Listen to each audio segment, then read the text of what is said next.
In a regular setup, many full-time employees spend more time or more waking hours with coworkers than with their spouses and families. With this, a department is expected to foster industrial peace and harmonious relationship among others. Studies prove that a strong bond of the employees results to improved teamwork and collaboration, better employee morale, higher employee retention rates, and increased employee productivity.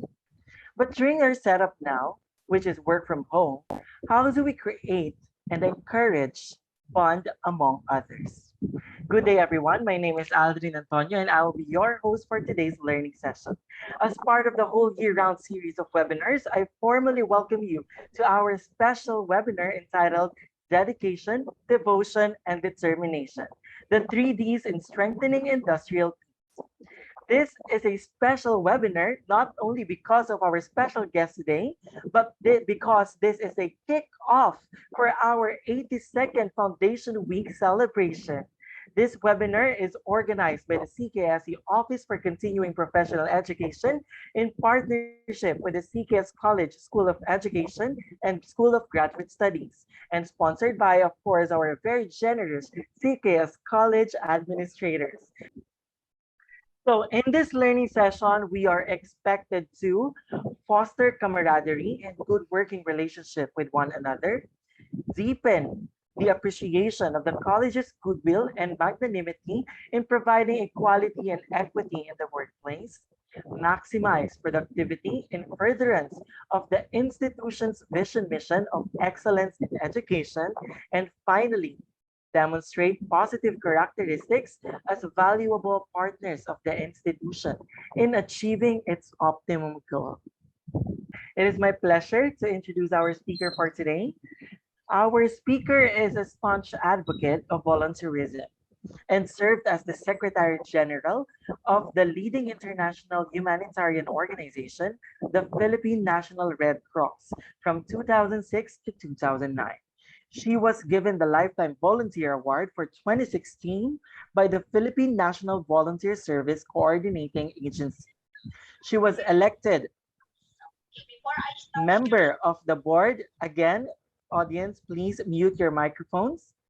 All right, she was given the Lifetime Volunteer Award by 2016, and she was elected member of the Board of Governors and serves as secretary to the Board of Red Cross since 2010 to the present. She is currently chair of the Ethics Committee of the National Kidney and Transplant Institute and serves as chair of the Search Committee for Private Sector Representative to state universities and colleges for the Commission on Higher Education. She is also the vice president of the International School of Sustainable Tourism and an advocate of Gawin ang Tama movement as board member of the Character Building Foundation. She was recently appointed as a member of the De La Salle University St. Benilde Board of Trustees and member of the Friends of PGH. She was the former chair of the Civil Service Commission and the former secretary of the Department of Social Welfare and Development. She joined government in April 1967 and left it during February 2001. It was during her stint as DSWD secretary that the Senior Citizens Act was passed, which provided benefits to the senior citizens. As DSWD secretary, she presented the first report on the Convention on the Rights of the Child in Geneva in 1995. Further, as chairman of the Civil Service Commission, she was the first Filipina to serve as member of the International Civil Service Commission. Further, as CSE chair, the birthday leaves and paternity leaves were provided as part and parcel of humanizing the bureaucracy. She is chairperson of the Save Parañaque River Foundation. She also chairs Parenting Foundation, a child welfare agency dedicated to promoting adoption and foster home care. She did her undergraduate degree with a Bachelor of Arts degree major in social welfare from the University of the Philippines. a master's degree in social work, master's degree in public health, both from the United States of America, and earned academic units for her doctoral program in public administration. She was awarded Outstanding UP Alumni for year 2000, as well Outstanding Alumni Meridol Knowledge, now Miriam College, in 1978. Outstanding Social Worker Award of the Professional Regulations Commission, and one of the eminent persons of the Development Academy of the Philippines. She was also recipient of the awards from the Zonta Club and Soroptimus International and Rotary Club Peace Award. She served as president of Philippine Association of Social Work Incorporation, or PASWI, and chair of the board of social workers of the Professional Regulations Commission. We're not yet done. She co-anchors the radio programs Kalinga mula sa Cruz na Pula over Radio Pilipinas, formerly Radio ng Bayan, and SOS, Servicio Ora Mismo Sigurado, over DZRJ 810 KHZ. She recently joined the Broad Streamcast Communicators via Facebook Live every Tuesday and Thursday, entitled Bago ang Lahat, Mamamayan Muna, from 5 to 6 p.m. And she published 4 books, a compendium entitled Heart and Soul, a collection of reflections. She continues to be a staunch advocate of volunteerism and commits herself to her 4 loves: love of God, love of country, love of fellow men, and love of work. Without further ado, join me in welcoming our inspirational and highly sought speaker for today, Ms. Corazon Alma G. De Leon. Virtual claps, please. Thank you very much for the very kind introduction. Wow, ang ganda ng picture ko, no? May bulaklak, may santo, at sa side, meron din akong heart dito, award ng DSWD. I actually wrote a paper so that it's something that can capture the summary in a way of my life. I will begin by saying that my name, Corazon, which means heart, I was named after Justice Corazon Agrava, former Justice Court of Appeals. I gave my heart to DSWD for 27 years. Because you were referring to numbers, no? I left my soul to the Civil Service Commission after 6 years. I stayed 6 years as chairman.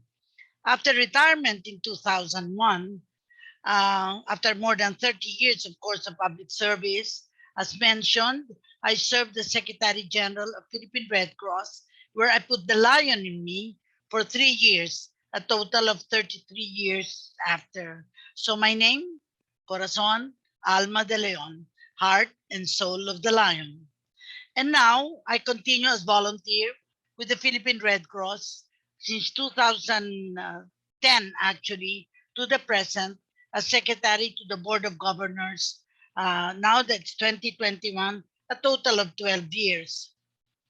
I turned 80 years old last August 6th, the feast of the Transfiguration. So I continue to transfigure myself. And mind you, I celebrated my 79th birthday at PGH, as I was a COVID patient and stayed in PGH from July 30 to August 20 to August 19, and then went out August 20. My curriculum vitae detailed my past paid work and non-paid engagement as a volunteer, because volunteerism is the highest form of public service. In fact, last 2016, as mentioned, I was awarded as Lifetime Volunteer Awardee of the Philippine National Volunteer Service Coordinating Agency.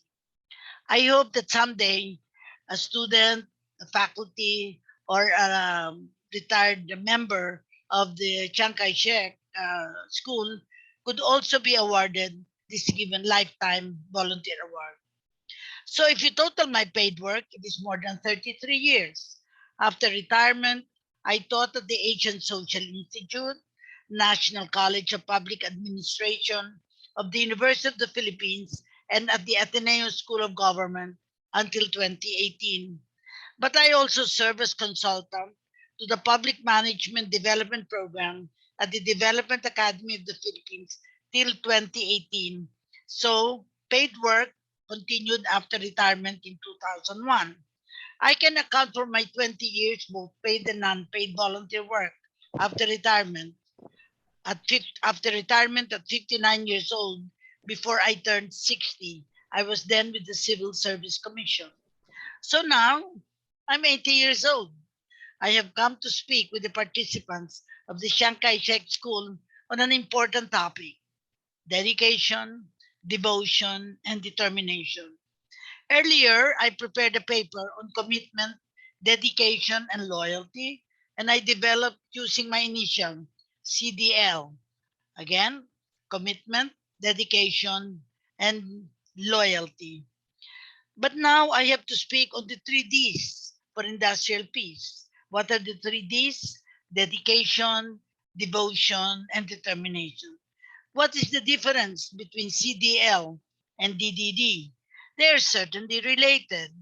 The two words dedication and devotion are already caught in the CDL. The only difference when I speak of loyalty, you ask me to dwell on devotion and determination. So I will dwell on what I had already prepared on commitment, dedication, and loyalty, and relate it to you, to your expectations, so that I'm happy and you are all happy, particularly the organizer who I want to meet your expectation. Of course, a special thanks on the invitation of your faculty, head of the head in your school, a relative to speak with you in this webinar today. I thought I was asked to speak on commitment, dedication, and loyalty as an employer and employee, but it is okay. I'm particularly pleased to dwell on the subject. Since time one, I have been an employee here and abroad, and an employer with DSWD, Civil Service Commission, and Philippine Red Cross. With the latter, I was an employee under Chairman and Chief Executive Officer Richard Gordon, who is an exemplar on commitment, dedication, and loyalty to our international humanitarian organization, the Philippine Red Cross, and of course now battling in Congress, battling in the Senate for regarding the Parmali in defense of the right of the Filipinos to be saved from the undue cost paid in relation to the supplies for COVID-19. I will share with you my journey as an employee, where I demonstrated my commitment, my dedication, and loyalty beyond the call of duty. Emphasis on beyond the call of duty. This is the demonstration of commitment, dedication, and loyalty. Where do I begin to tell my story? It is like a love story, because in the truest sense, when you love, how can you give your CDL? Commitment, dedication, and loyalty. I will walk on my employment history. After graduation from college in 1962, I served as a teaching assistant with the Department of Sociology and Social Welfare at the University of the Philippines. In that year, I proctored exams, like I suppose in Chiang Kai-shek, you also have that kind of stuff. I mimeographed materials, mimeographing machine pa noon, and typed lectures for the faculty. I served with CDL. I left the United States and studied at the Catholic University of America for my master's degree in social work in 1963. Many of you here, of course, even your parents, were probably not yet born. In the summer, I worked as camp counselor for the camp of Italian Board of Guardians, where I worked with emotionally challenged children. There, I showed my CDL. After graduation in 1965, I moved to New York City to be a professional social worker with the New York City Youth Board, where I gave my CDL again in a year and a half. I came home in 1966 and started working with the Social Welfare Administration. now Department of Social Welfare and Development. My first job was a community welfare supervisor at Punta Santa Ana Community Center. Here, I was also a boss as a supervisor. I continued my CDL, this time to build team spirit, to develop innovative projects to help out of school youth. I moved in the ladder of success till I was given the opportunity to go back to the United States for my master's degree in public health, which has been instrumental in helping me to rise to the level from regional director for 12 years till in 1986 when I became assistant secretary to undersecretary during the time of Cory Aquino until I became its secretary in 1992 under President Ramos. And therefore, I have become an employer of social workers in the SWD. The same, my job was to motivate and inspire my employees to have CDL. Not all employees are showing their CDL because they're in their different stations in life. The newly married, the families to take care of, CDL is not always easy. Why? Obviously, the demands of family limit them. They may have CDL, but time is finite. How to balance family and work. I am sure many of the faculty of Shanghai Shek now feel the same way, the young ones particularly. But single people does not mean they are better workers. They may be busy looking around for their partners in life because they don't want to be like their supervisors who never married like us. Lots of CDL but no family to speak of. This is why they say spinsters or old maids have CDL but lose them who limit their commitment, dedication, and loyalty because of family problems and concerns. As a regional director and later as DSWD secretary, my message is to balance. You cannot serve God and the devil. You cannot be corrupt because of family concerns. Integrity is foremost. I served the SWD from Punta Santa Ana as a community welfare supervisor to become its secretary of the Department of Social Welfare and Development. I was asked to be chair of the Civil Service Commission. In fact, I would say I was invited by former CSC chair Patricia Santo Tomas, who later became also Secretary of Labor and later chairman of the Development Bank of the Philippines. And so I did in 1995. Here once more, I continued the path of CDL. My commitment extended to broadcasting a regular program of Mamamayan Muna, Hindi Mamayana on radio over Radyo ng Bayan for 6 years. My dedication I showed when I became the Centennial Chair in 2000, where I traveled from Abra to Zamboanga, believing that the loyalty is fostered when they see the employer, the head of the agency, interested with their concerns. In the 6 years as CSC chair, I continued to professionalize, to humanize, and to energize the bureaucracy. That was my mantra, my platform of service, to reach the unreached and to visit as many areas to instill CDL in our areas of concern. At age 59, I retired and started teaching with the Asian Social Institute. I was no longer an employer, but an employee as a teaching staff. I became Secretary General of the Philippine Red Cross in 2006 to 2009, where once again I was staffed with CDL. The 3 years were truly challenging with the various disasters.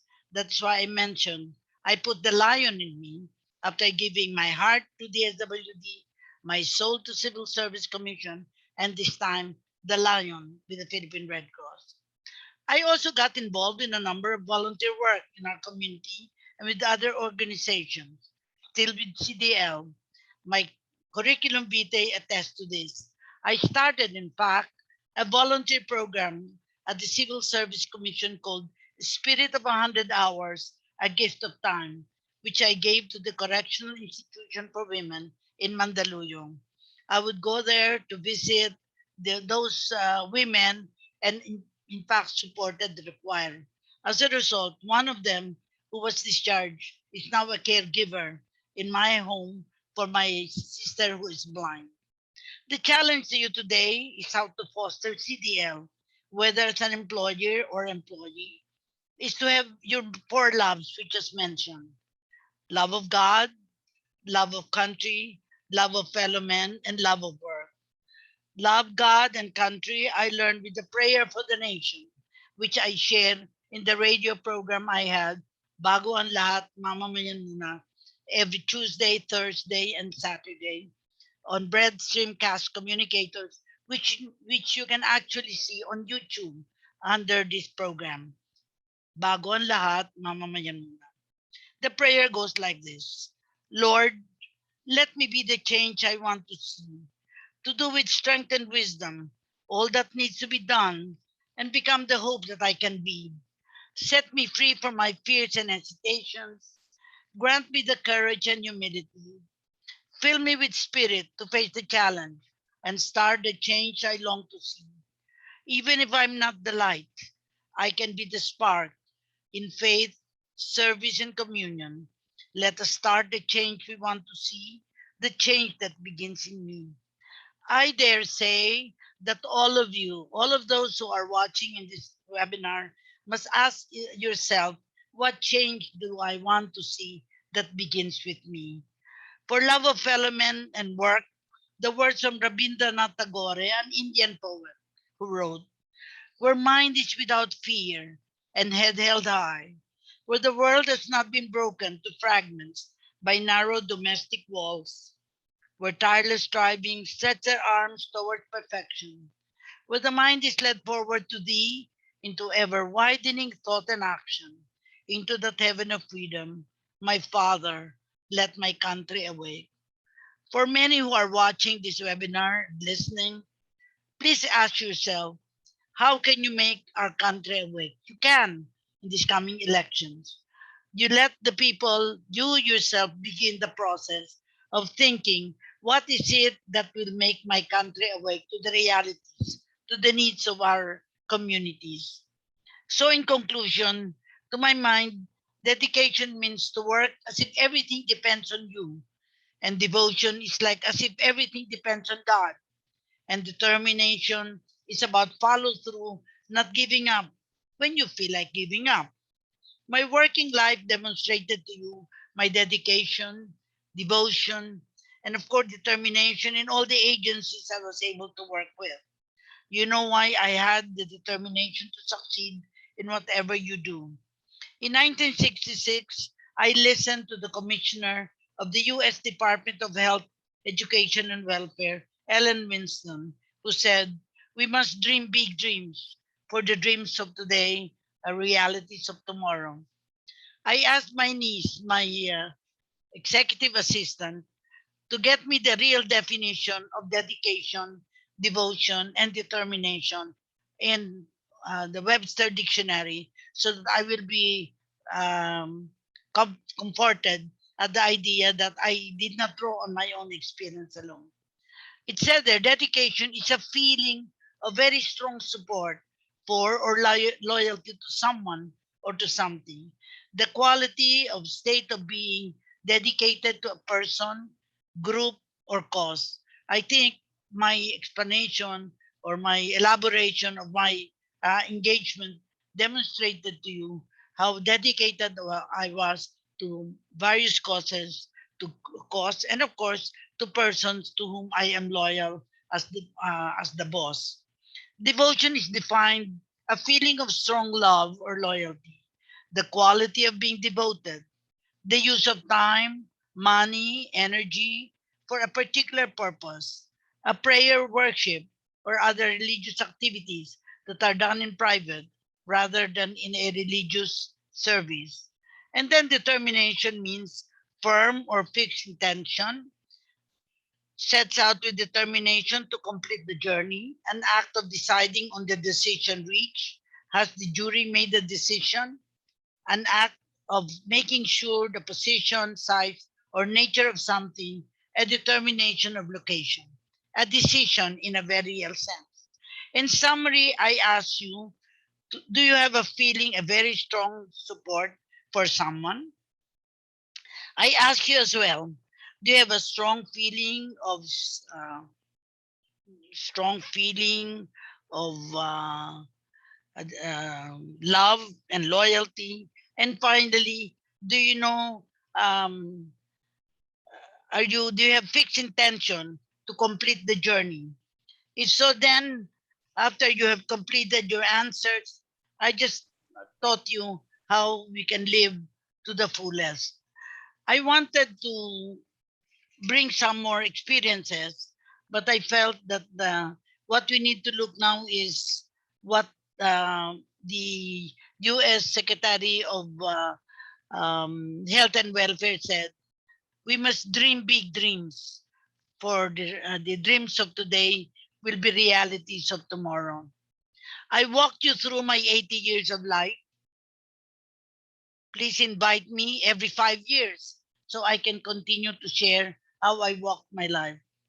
With CDL, with 3Ds, how can we strengthen industrial peace? Assuming Chiang Kai-shek should, as an education institution, have peace. It starts with our heart and soul. My name, Corazon Alma. Maraming salamat sa inyong lahat. Salamat sa pagkakataong binigay sa akin ng Chiang Kai-shek. And of course, I am very happy that a relative Emmy decided to invite me. And as I said, I hope I get invited when I become 85, when I become 90 years old, and that I can still be able to share. And I think I changed the flowers here, and I said, kasi ang unang question dito ni Lorenzo Ipolo to, how can dedication, devotion, and determination still occur in this pandemic? Eh parang bulaklak yan na let a thousand flowers bloom.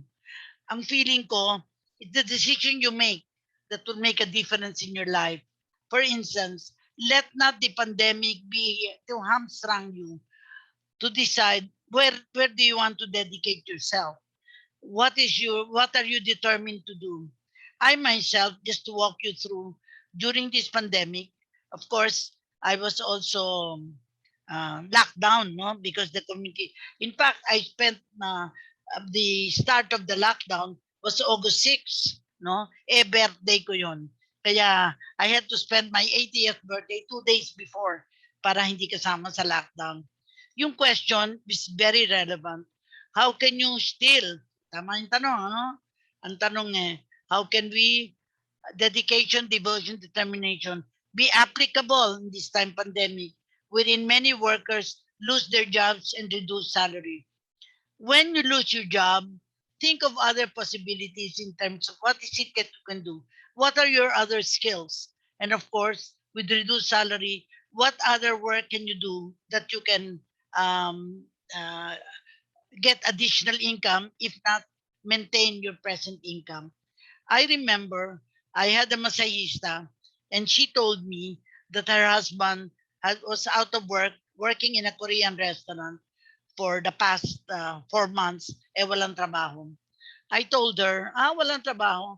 O sige, tatawagan ko at titingnan ko baka pwede siya magluto ng Korean food so he can earn. When I called the number that was given to me, she said, "Ma'am, my husband is not available because he is training for Grab para mag-deliver ng food." What happened? The wife realized that it cannot be for the past 4 months the husband would be jobless. She, in fact, became a motivational force after I talked to her. Hindi pwedeng walang trabaho asawa mo. Ano yung kaya niya? I tried to offer a job for cooking Korean food, but he was not ready. And I probably he's not ready to do that kind of cooking. But he started training so he can get a job. Indirectly, my feeling is that because he lost his job, he doesn't have a salary, he decided to explore other opportunities. And this is what this afternoon is all about, exploring opportunities. Are we having difficulties? In what area is the difficulty? In ourselves, sa sarili natin, in our family, in our environment. Let us attack it at a level we can cope. We cannot attack everything. Like for instance, I myself feel na it is not enough that you have a job. You must have another job. A job to take care of your family, a job that will enable them to put food on the table, take care of their sickness, and of course, at the end of the day, a job that will keep them body and soul together.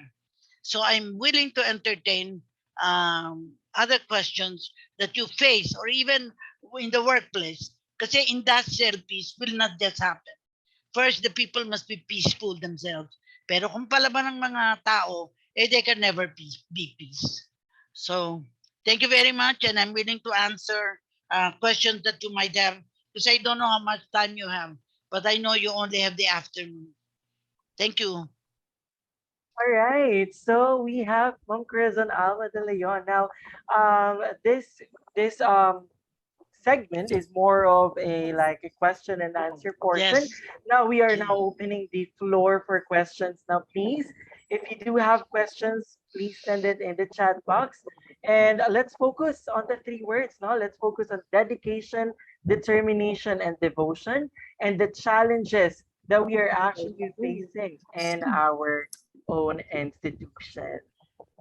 First, Maybe we thank you can. to Lorenzo S. Hipolito Jr. For the first question, shooting the first question. If you are not satisfied with the answer, I'll give you my cell phone and we can discuss on the phone. Thank you. All right, Ma'am Corazon, we have another Question. question here. It was Sure. sent privately.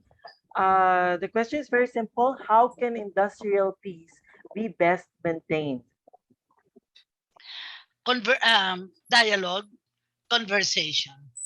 The reason I say that is that I tried that in the civil service when I found out that some drivers were having problems with the people that they were driving. I had regular meetings with the drivers to find out anong problema. Minsan kasi may mga meetings yung mga sakay nila, nakalimutan na yung driver. Walang sa lugar na yun, wala palang nakainan and they have no food. Kaya naisip ko lang, mahalaga na tingnan nila what are the needs of the people they're working with. That is why, even when I was chairman of civil service, I was with my private secretary, my niece, we would make baon. And every Monday, we would have a parang potluck na lunch para we were sharing. And you know, ang nag-head ng meeting, it can be our clerk. We take turns sharing. And then also, I would bring them out. So they will, kasi I have discretionary funds. So I can take them out to lunch. Kung napapakain ko yung mga ibang tao, why can't I feed my own people? So I want them to experience eating Japanese food with chopsticks. I want them to feel what is the difference between Korean food and Japanese food and Chinese food. It's learning and it's of course the camaraderie where they can talk about experience. They may likely not go to those restaurants because it is above their budget. But if the boss feels that she's comfortable bringing friends to those restaurants, why can't she bring her own people? I think that's a possibility.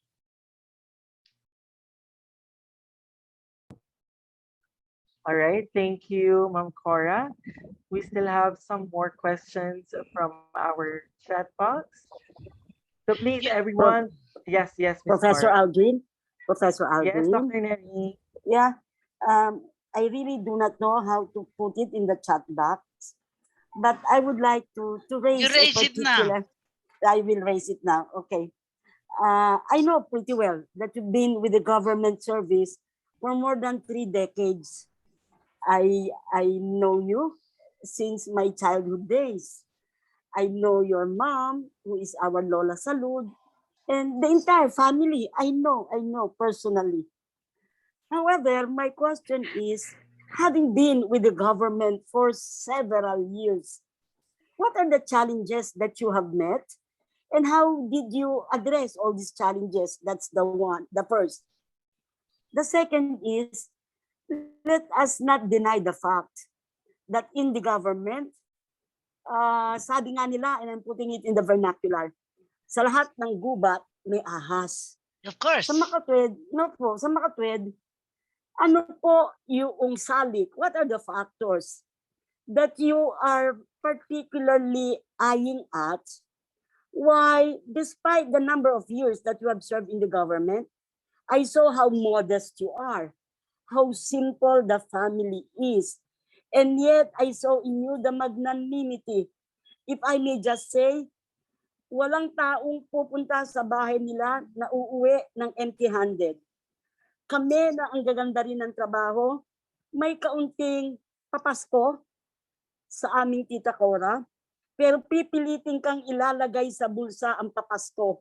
Pag nakita mo, sizable amount, nagtataka lang ako kung papaano ang isang government employee as well as administrators like you natitiis na may mga gumagawa ng mali, and yet you continuously direct your mind and your heart and your soul to be dedicated despite all the attending circumstances that you saw. Very, very good question. It requires another webinar. No? Pero the first thing that I know is that, number one, you must be a model yourself. You cannot check on those corrupt people if you yourself have doubts about the way you will handle. For instance, when I found out, when I was with DSWD, merong nagpapan sa bandy clock ng mga taong wala pa sa office, pero inuutusan nila yung isang utility worker na ano lang, na casual lang, na nagbabandi. You know, sabi ko sa kanya, alam mo, akala mo nakakatulong ko sa iba, sabi ko. Pero mali. Dahil you're tolerating something that's wrong, you are part of the wrongdoing. Sasabihin mo sa kanila, sila naman sinasabi, kahit na sinasabi nila, ang the best na sabihin mo, hindi pwede kasi bawal yan. I removed her. Kasi sa akin, wala akong second chance. Pag nakita kong mali, kailangan talaga. Otherwise, kung ito-tolerate mo. Pero, kanino ka magsa-second chance? Example, I parked at Harrison Plaza and then yung in charge ng parking sabi, ma'am, 30 pesos may resibo, 20 pesos walang resibo. Sabi ko, sige, 30 pesos may resibo. And then I wrote Mayor Lim, ang kanyang chief of staff, I forgot his name, but anyway, I received a letter from the chief of staff niya. At sabi, nagpapasalamat because I called attention na yung mga nangungulekta sa parking, ang modus operandi, 20 pesos, walang resibo, 30 pesos may resibo. That person was already removed from office. Now, nag-second chance ba? Nung lumapit sa akin, I was then already Executive Director of Transparency International Philippines. And I told him, sabi kong gano'n, alam mo, I will give you a second chance, sasabihin kong papatawarin kita, pero you almost lost your job. If you don't learn from this lesson, I can no longer help you. I'm already helping you this time. In other words, you have to be circumspect kailan mo tutulungan o kailan ka magbibigay ng tsansa. Yung sa civil service, I did not allow because she was not doing only for herself but for others. Yung isang parking lot, he wanted to do it for himself dahil mababa ang kita niya. Self siya. So, you have to be, yun nga, sabi ko, kailangan pag-aralan, makabubuti ba. Example, when we had the DSWD program, self-employment assistant, marami kaming mga social workers sa hirap. Ang nangyayari, inuutang. Kasi may rollback kami noon . Pag binigyan ka ng puhunan, ibabalik mo sa DSWD. Kasi ang tinuturuan natin ng mga tao na hindi gastahin yung pera na yun, gamitin yun sa negosyo para mapaunlad ang buhay nila. So, kasi ako naniniwala din na pwede mo namang kahit na sino, pwede namang magtrabaho, kailangan lang nila opportunity. Whether puhunan, meron kaming tatlong nagpunta sa bahay ko on a Sunday. Sabi nila, wala daw silang makain. Sabi ko, gusto niyo ba magtrabaho? Sabi, sige ma'am, binigyan ko ng 3 walis at saka isang supot na parang walisan ng aking grounds.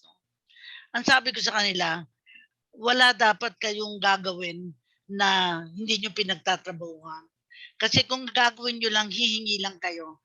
Iisipin nyo na gano'n na lang magagawin nyo and forever. This is why I saw the advertisement of aspiring President Lenny. Sabi niya, ayuda sa lahat. As a social worker, I don't believe ayuda is for everybody. It's for those who need it. It's for those who really have no opportunity. Pero give them the opportunity and find out. Katulad nangyari dun sa asawa ng masahista ko. Ngayon, nag-aaral na siya magtrabaho. Bakit? I opened the opportunity sa asawa niya. Siguro napahiya, naghanap na lang ng trabaho. Minsan kailangan hiyain mo. Bakit ka nagtsatsaga 4 na buwan kung walang trabaho? Kasi may anak na 2. Pero yun nga, then I will, the next topic is responsible parenting. Isilang lamang ang tamang bilang ng anak na bibigyan ng aruga at kalinga. People will say that, ma'am, kaya nyo lang sinasabi yun dahil wala kayong asawa. Pero right now, there are many single parents. There are many solo parents.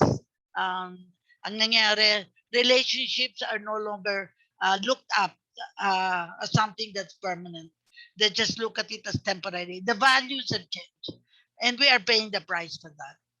But I can go on and on because I feel all the questions that you're raising are, pero yung sasabihin sa gobyerno, hindi po lahat corrupt. In fact, in our radio program, SOS, we're honoring yung mga na-receive ng awards. Bakit? Kasi after receiving an award, we forget them. Ang nangyayari, ang isipan nila ay nakalimutan na sila. Hindi dapat sila makalimutan. That's why I said, maybe you should have an organization called Honor Awardees. Meron pang dito, devoted and determined in your current job and when to stop doing it and seek for greener pastures. How about those people who are still confused and what they do want to do in their life? What can you advise them to do? You have to get a friend or even a psychologist, professional psychologist na pwede nyong, in fact, I want to encourage the guidance counselor to do more, not just in the school, but in the community, to be advising people who are having problems. Actually, the Lupon is trying to do that, but already kung may problem. I think there are many former teachers, guidance counselors, who can do volunteer work and help people who are having problems. Importante lang makarating sa kinauukulan. Even now, I'm not happy with the vaccination. Kapag hindi na vaccinate lahat ng senior citizen, paano kung nasa bahay sila? Alam ba ng barangay na alam ba nila kung sino pa hindi na babakunahan? They should know. If they don't know, it's their fault. Dapat alam nila. Nung magsalita ako sa aming barangay Donggalo, I asked, ilan ngayon ang may COVID? Sabi sa akin ng barangay chairman, Marlene Burgos, she's very astute. She said, Ma'am, 13. Then after a couple of days, ilan na? 17. Alam na alam kung ilan ang may sakit ng COVID. That's the kind of leadership we need in the barangay. They know. They have the information and they know how to help them. So, I would say na yung pamilya na yun, kasi hindi makatrabaho, kailangan bigyan ng ayuda.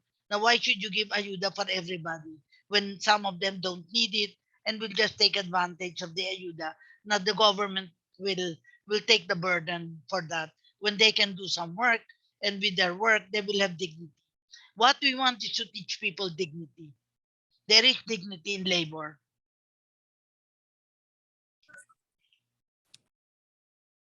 Any other comments? You can give me suggestions because we can, through the radio, we can influence anong mga suggestions nyo. And I will say, I got these suggestions from Chiang Kai-shek himself. Si Chiang Kai-shek. All right. Ma'am Cora, we also have another question here. Given that there are so many temptations in the government or in the public service, how did she maintain a corrupt-free life? First, you have to be spiritual. You must believe in a God that is watching. So, di ba sabihin, God is watching. Kapag you believe that anyway, nobody is watching, it's not true. There's always somebody watching. If not now, later. And something will happen to you. And I think better to feel na there is a God watching. And in addition, there is your own consciousness that will tell you this is wrong. But if you don't know right and wrong, I cannot help because you for the first thing you don't know. You don't know what is right and wrong. All right, thank you very much. So yeah, another question here we have um, from our chat box. What are the implications that there is like a poor industrial relations already in an industry? Well, when there is discord, when the employees are hurting and the employer cannot even feel that their employees are hurting, when the employer feels abused also kasi napapagkaisahan siya ng mga empleyado na na masasabing taking advantage of his weakness. Merong 'di ba, merong mga sinasabing boss na ang lambot, yung bang sumusunod na lang sa kanyang mga tauhan, mali yun. Kaya ka nga boss, you're higher level. Pero hindi ibig sabihin na aati ka. Dapat you must also be humble. Anong measure ng humility? Well, ang measure sa akin ng humility is that you won't do anything that will mean you're superior to them. That's only a position. And after some time, when you're no longer there, when I'm no longer chairman of civil service, I no longer have power over the bureaucracy. When I was no longer DSWD, I no longer have power over social workers, but I can help. I can infuse them with ideas of what they can do if they if I'm made aware of the problems that they face. So you don't stop. You don't stop being a social worker. You continue to breathe life into your profession because it is the values that you have that you will be paramount, in other words, in your work life. Kitang-kita mo naman eh, in terms of who are the people who are taking advantage of their position. They will say, ay, take advantage now kasi sandali lang naman tayo. But sa akin, it's not acceptable. And there are many people who working in passionate anonymity. Quiet lang sila. But they're so quiet, nobody knows they're doing anything. Mali din yun. Dapat masasabi kung ano yung naitutulong, paano makatutulong, etc. And it's not you who will have to say that. The people who have been helped should be the ones to say, ano yun, okay yun, nakating. One time, I remember, I was in a meeting. And then somebody yung pala na taga PUP, I was invited to be a member of the board of trustees of uh, PLM, Pamantasan Lungsod ng Manila. And somebody approached me, Ma'am, you don't remember me. When you were a regional director, isinakay niyo ho ako sa kotse niyo kasi I don't know what was the reason kung bakit she needed a ride. Pero I was then driving because wala naman sasakyan noon ng DSWD. I had a car I was driving. Meron lang kaming isang jeep ginagamit for field work. Pero ngayon, ang lahat ng mga puro di kotse, lahat ng mga regional director, sobra na. So doon napupunta ang pera, hindi napunta sa pockets ng mga nagtatrabaho. So minsan, ang nangyayari, yung mga kotse na yun, hindi naman yun dapat sa boss lang eh. Dapat yun sa opisina na make available. But masyadong ang nangyayari, parang, oy, assigned yan. Miski nga ang nangyayari, mga elevator, sa head lang, sa president lang. Anyway, iba-ibang tao talaga. Pero ako ang feeling ko, if you want an egalitarian system, you must give opportunities for equal work, for equal pay, etc. But I'm not the president. But maybe we can influence the president somehow. All right, and Ma'am Cora, given that actually there is a question here, but let me just rephrase it po, no, to the person who sent this message. Um, who do you think daw po, no? Who do you think, um, who do you look up to? Let's phrase it that way. Who do you look up to in terms of a leader who has dedication, devotion, and determination, and that could lead with honesty? Maybe someone you know or someone you have been Buhay interacting pa. with po? Buhay pa. Siguro po. Cesar Mas okay. Virata. Cesar Virata. Naging Prime Minister. Very simple, very honest. And became consultant also to a bank and in honor ng Japanese government. Marami pa. Well, of course, may mga iba like I served the presidency of Fidel Ramos. And I remember siya, a friend of mine saw him in the airplane. Sabi niya, Ma'am, sir, I know Cora de Leon. Alam mo, sabi ng presidente sa kanya, she is the best secretary I have ever had in the DSWD. Ako lang naman naging secretary niya until I left. Pero sabi ko, you will be proud of the president who will acknowledge that. And even up to now, we're really very loyal kami long after I've left. Ang tanong dito, again, from June Hipolito, how can you handle burnout? Relax. Take a vacation. Take short vacations. And then be with family and friends. You cannot be with your workstation. Lalo ngayon with just the computer. You have no relationship. You cannot have a relationship with the computer or even with your cell phone. It's not real. It's very temporary. Important thing is that if you want, you within the limits of possibilities, get together with some friends, maybe 2 or 3 every so often. You don't lose touch. Ang naniniwala ako na you can have a healthy life if you're not alone. Particularly sa amin that we're not married, I'm already 80 years old. How can you live by yourself na 80 ka? Unless you live that is why I don't like condominium living because I live that in the States. I have experienced that when I was younger. And I feel that a home is not a home when no one's there. As the song goes. Isang hirit pa, Alright. Professor Aldrin. Sige, hirit. Go Isang ahead hirit po, po. Dr. Neri. Okay, I will just leave this question from Boy Abunda. He was able to have a one-on-one interview with Senator Cayetano. And the question that I love most, bilang now that you have been a retiree, you were able to experience how it is to be a boss, an employer, an employee. And there are many leaders, aspirants, as they are now. Sabi ni Boy Abunda, kung meron po kayong hihilingin sa Panginoon, sino po sa mga aspirant na ito ang nais mong mamuno sa amin? Ako nga, lagi sinasabi sa asawa at anak ko, pag minanalo dyan na Panginoong Jesucristo ay tinanong kung tumatakbo kang presidente, what is your age over the other? What is your age? Ano lamang mo? Sagot, I'm 46 years old. So baka mabuhay si Rizal. At banling tayo ni Andres Bonifacio, Panginoon. Kayo po ay nasa gobyerno.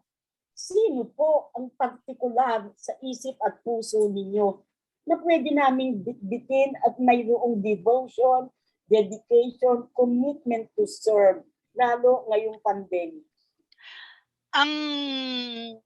At the moment, nung marinig ko yung interview ni Lucy Valdez kay Yorme, naniwala ako ng simple lang ang gagawin niya. And to lift the level ng mga mahihirap. He did not talk about yung big things. He was talking about small things. And I think, para sa akin, mas mahalaga kung sino ma-elect na mayor and governor. Kasi yun ang magpapatakbo ng bureaucracia at the level na. Tapos, isipin niyo, bakit yung may mga taga-Bulacan na nagpunta pa sa Maynila para mabakunahan? There's something wrong. Dapat take care of your own people. If you come from, katulad namin, if you come from Parañaque, dapat sa Parañaque masisilbihan ka na. At right now, all of our barangays, they have their own swabbing system pwede kang maswab sa lahat ng barangay. So may mga ganung effort. I'm not saying that only because I know. Oh, it's only because I know the mayor. If I don't know, I would not claim that. At the same time, maraming pinagawang eskwela. Pero ang nangyari, sinara eskwela. Diba kung isipin mo, sayang naman yung mga eskwela, ang gaganda. But some of them were transformed to become isolation centers. So, na-maximize mo. So, depends on the mayor that will run the city. I think very important, we need to have the right mayors, local government. Kasi ang national, hindi mo naman kagad mararamdaman. Ang local, mararamdaman. Nung iba naman, hindi pinapansin ang local. Sasabihin nila, ay, importante ang presidente. If I were to decide, sasabihin ko, I will elect 3 senators from Mindanao, 3 senators from Visayas, 3 senators from Metro Manila, and 3 senators from Luzon. 12 yun. So ngayon, kung sino yung mga tatakbo, ilalagay ko sila sa kahon. Saan sila? Mindanao, no? Kung ilan, makita nyo, mas maraming tumatakbo sa Metro Manila. Di ba? Because nakatira sila sa Metro Manila eh. Pero tingnan nyo kung saan ang roots. Di ba? Tingnan nyo kung pwedeng they can be towards already a federal. Kasi I believe in the federal system of government. Kaya lang, ang tagal-tagal bago ma-realize. But it was already realized in Malaysia. Ang tawag nila province of Penang, province of na hindi naman ganun karami na sinasuggest ni dating Senator Pimentel na 14. I think very unreasonable yon. Mas maganda by region kasi makaka-unite ang mga taga Mindanao, Visayas, Northern Region, and Metro Manila. Metro Manila can be the seat of power because it's already there. Pero pwedeng ang nangyayari kasi kung saan nandun yung taong gobyerno, gusto doon lahat ng lugar.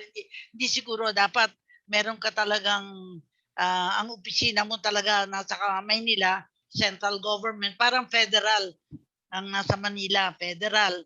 Tapos meron kang mga republics. I don't think it will happen. Maybe it will not happen in my lifetime. Pero let's begin to think about it. But napaka-importante local government, napaka-importante barangay level governance. Pag ang barangay hindi gumagana, hindi mahusay, ay hindi din huhusay ang local government. At lalong hindi huhusay ang pamahalaan. Thank you.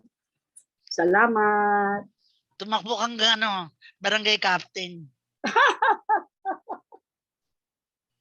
Wala na? Hindi po. Hindi po. Yes, maybe. Baka meron pa. Okay naman ako. Meron pa. 2:30 na. Still, one last question po, no? Kasi wala pa pong nagsisend. Pero ito po, what do you think are the good characteristics of a leader po? Sabi dito. Well, sa akin, listen to the voice of the people. Kasi kahit anong galing mo, kung di mo nadidinig kung anong hinayin ng mga tao, you are not a good leader kasi you're not a listener. Kasi dapat alam mo, nararamdaman mo kung ano, sabi nga nila, pulso ng bayan. Dapat alam mo yung pulso. Kasi if you're out there, kasi alam mo lang, you can be a technocrat. Alam mo lahat ng mga systems, but those systems don't work because they don't touch the hearts of the people. Malaga na kausap ng mga tao, alam mo. Napansin nyo, I'm using Philippiniana, no? Ito kasi, symbol ko nung ako'y civil service chairman sa flag ceremony, naka-Philippiniana. Ito bigay lang sa akin ni Secretary Chitriodica, nabigay lang sa kanya ni Mayor ng Zamboanga, Clara Lubricat. Favorite niya. Pag nag-iikot siya, nakasuot siyang ganito na merong aplik. Kaya ako pinapakita ito, sabi ko, now that I'm 80, I think I'm entitled to wear already yung mga palda at saka yung blouse mo and style mo na Filipiniana. Why not? Parang you will be a symbol na ibalik natin yung kagandahan ng Filipiniana, yung barut saya, na wag natin, because it will create a market na susundin, magiging fashion. Ang feeling ko, kailangan tingnan rin natin, balik natin sa dati na pwedeng kumita yung mga, sa amin kasi sa Paranaque, mga nagbuburda. Nawala na yung mga nagbuburda eh. napunta na sa Laguna, tapos made in China na ang mga gamit. Hindi ako believe sa masyadong import. And I think it's time we see na, and I saw that even in Australia, ang mga souvenirs nila puro made in China. I don't believe that. Kung ang souvenir natin ay pagkain, then hindi ka pwedeng mag-import ng pagkain. Ang dapat pagkain natin sa rinse. For instance, yung sa Batangas na bandi, ang lalaki parang gaplato naman eh. Pero kung may diabetes ka, ang tamis-tamis, hindi pwede yun. Kaya kailangan maliliit lang at kung pwede meron sugar-free na bandi. So you develop the market. Marami pa. In fact, may nagbigay sa akin ng matamis na yung parang tawag namin sa Paranaque, salakunday. It's too sweet. It's bad for bad for those people with diabetes. Kaya kailangan iisipin ano yung healthy food. Naubusan yata kayo ng tanong, ha? Meron pa po. Meron pa po. Sige. I'm Meron pa ready. pong mga pahabol. Yes po. Sige. Since Go ahead. industrial peace daw po is intangible, no? Yeah. Or invisible. Yes. Do we still need to evaluate it? Maybe in the level of an institution, just like us po, no? Is there a best way to evaluate it if we need to evaluate the industrial peace po? If do you need to evaluate what? Which one? If do you need to evaluate industrial peace in an institution? Yeah. Well, if there is discord, if there is, behind the scenes chismisan against a particular, against the industry or if the people are not happy to begin with, ang measure sa akin kasi happiness eh.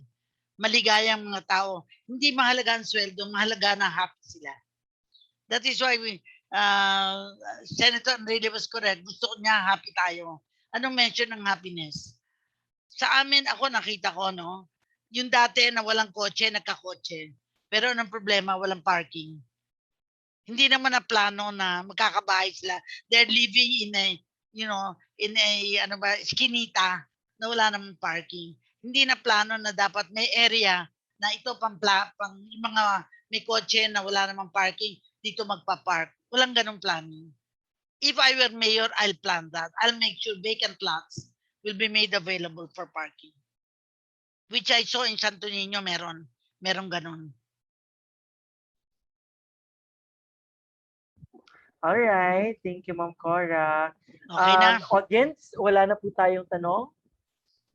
You can send it po in our chat box po, no? Calling for last few questions. Please do send it. One last talaga na. One Sige. last na. Okay At lang. 80 years old, with all the challenges, with all the trials, with everything in the government, how do you also balance and maintain good personality like yours? I know that you're a very good dancer. Pero kung may pamilya at may anak, tapos yung ganyan na buhay, paano binabalance? Hindi ko masasabi kung paano kasi wala naman akong asawa. Pero ang masasabi ko, kailangan tulungan. Kaya I believe in total family approach. This is why like you come from a big family. Kailangan magtutulungan talaga. So, naisip ko, even my sister who's married to a doctor, meron siyang katulong, gusto niyang pa-swab sa Red Cross. Sabi niya, buti Cora, matutulungan mo kami kasi nasa Red Cross ka. The word is tulungan. Tulungan means whoever can help should be available to help others. Kasi kung you will turn your back and say, hindi ko na problema mo yan. Lahat ng mga tao na may problema, nangangailangan ng tulong. So, isipin mo na lang, kung ikaw magka-problema, kung walang tutulong sa'yo, wala nang pinakakawawa. I remember, speaking of kawawa, when I was a student in social work, I think I was a third-year student, fourth year, I visited the home for the aged. And there I saw an aunt of my father na single blessedness. She never married, but she had money and was really kumbaga extravagant for an old lady. She had money and then she lost all her money. You know what I did? I asked my parents if I could take care of her. Inuwi ko sa bahay namin. Pinatira namin. Sabi ko, hindi bale. Siguro mga ano lang yan. Mga a few months, mamamatay na yan. Tandaan. She lived for 6 years. Nakapunta na ako sa Amerika, nakabalik from the States, buhay pa until she died. So I took care of her. I mean, my family took care of her for 6 years. So para sa akin yun ang blessing. Maybe we're not rich, but we share the food. We share the space. Para sa akin yun ang mahalaga. Can you share your space and your food to others? And if you can do that, well, why not? Thank you.